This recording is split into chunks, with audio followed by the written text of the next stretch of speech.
loves God, she loves people, she loves her work, and she will not betray any of those three. She'll do her job good.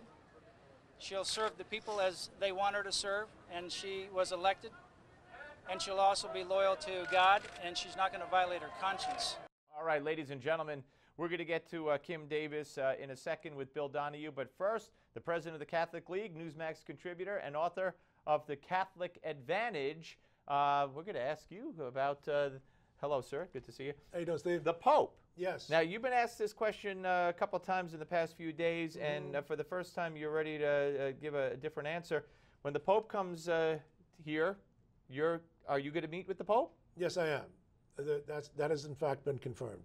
I am not going to say where and when because I don't want to get into the scuttlebutt of all these lunatics out there who will be trying to sabotage the event, and they won't succeed anyhow. Now, is this like a one-on-one sit-down? No, This is it's just not. an audience, meaning that you greet him and he greets you? That is correct. I'll Okay. be in that kind of an audience. All right, so yes. there's no opportunity to really, unless he no. precipitates some kind of conversation, to Exactly. have a conversation. That is correct. That is correct. And how do you feel about the symbolism of that? Because you've been critical of the Pope, and we haven't even talked about some of the new sayings or words from the Pope's mouth that have caused more controversy. So do you feel that symbolism is beneficial, or do you worry about it? Or Here's my concern. My concern is him being exploited by the Republicans and the Democrats, particularly the Democrats. They've already started.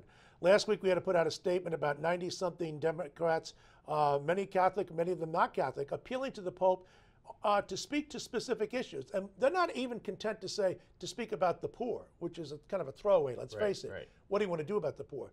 They're telling him you have to support the minimum wage, et cetera, et cetera. Now, where's Barry Lynn and all the church and state people on this? You have agents of the state. You have congressmen and congresswomen saying to Pope what you have to say when you come here to this country. Look, I don't want to see him be exploited for political purposes. We are in a presidential year. It's already begun, as we know. And quite frankly, I just hope he's not going to say something which will be manifestly tilting one side or the other. Well, you know, he's going to weigh in on the immigrants, and Right. as he has, and he might do more. But he wanted to come through the Mexican border, they reportedly. And look, if he was to talk about immigration, climate change, and income inequality, which would tend to favor the Democrats, he has to talk about abortion, euthanasia, embryonic stem cell research, and things of that nature. To balance it out. Marriage, exactly, and remind people that the most fundamental right of them all is the right to be born. So, and tangent to that also is religious conscience. But look on the abortion issue. Now you could be, and again, I'm not the expert in Catholic doctrine, but from what I've gathered, you could be. It's easier now to be absolved of the sin of having an abortion. Correct? Actually, that's not true. Okay. Here's where it is. Remember, this is a global church, and so when it comes to abortion, annulments, and many other kinds of things, the processes differ from one nation to another. It's always been more likely in this country for a priest to be designated to hear the confession of a woman who's had an abortion. Other countries, you have to go through a bishop. Yeah. And the same thing with the annulment process become very cumbersome in other countries. So he's trying to streamline things. In fairness to the Pope, he has called abortion an unjust act.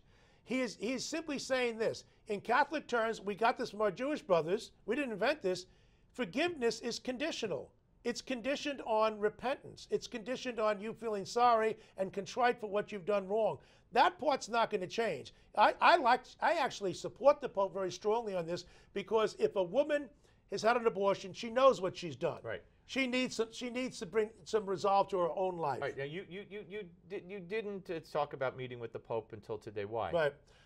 Because I'm concerned about a campaign of people out there, particularly the Catholic left, who want to storm the barricades and say, "Who is Bill Donohue?" You know what? You mean thwarting your meeting by getting you disinvited? They would try to do. They've try to get me disinvited from every television program you can name, and networks, and they've gone to them.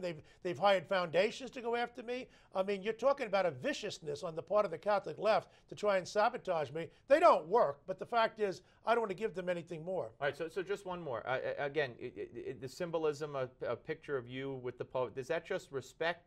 Or you could disagree with him as vehemently as you do on some issues, and still want to have the meeting with him. I don't know, so that's what I'm asking. I disagree with him on choosing the Latin American economic model, right, as prototypical of capitalism. Right. It is not.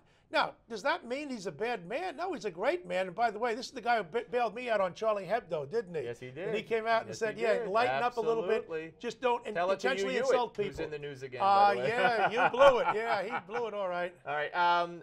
Great to see you. We didn't have time to talk about Kim Davis. I know you feel strongly about this issue, of course, and we will talk at another time and come back after you meet the Pope. Thank you so much, All right, Steve. Bill Thank Donohue, you. ladies and gentlemen.